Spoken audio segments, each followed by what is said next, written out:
And ISIS is not just a terrorist group, and I would say it's not just even a conventional or guerrilla-style military apparatus now. It's functioning as a state. It has government facilities.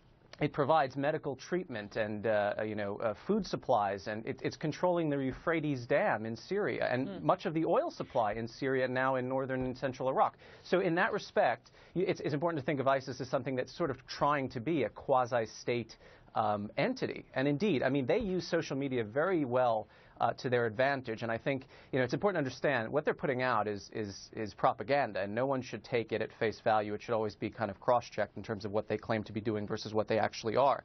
But there's an app that they're using themselves. I mean, we were talking about Whisper. Just before I sat down, I read a very good piece in The Atlantic. It's called The Dawn of Glad Tidings. And this is an app that you can download.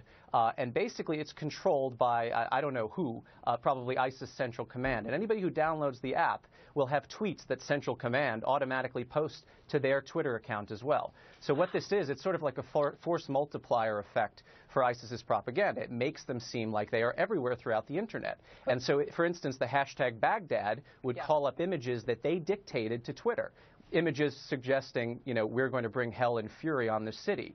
So it has a very minatory effect, I think, on the current crisis, which is exactly what they want. And I think it's important to reiterate what our senior international correspondent Nick Robertson was saying. He was like, listen, Brooke, this isn't just propaganda. They are documenting war crimes. So, it's clear that it's at that level. But then we read this article, I don't know if you've seen this, Michael, but The Wire is now reporting that Twitter has suspended multiple ISIS accounts, right, for obviously the violence.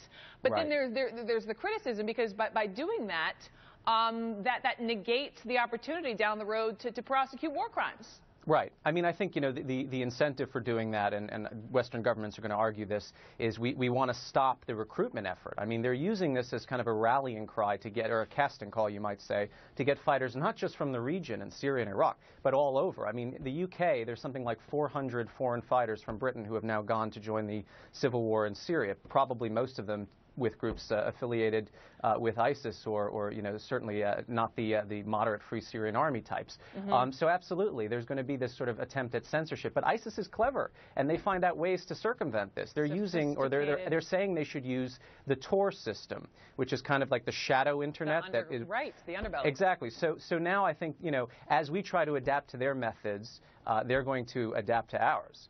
So I don't see them quieting down anytime soon. This is a whole new way of covering stories like this in real time and watching how this gets ahead. Sophistication sounds like the understatement when it comes to this group. Michael Weiss, come back.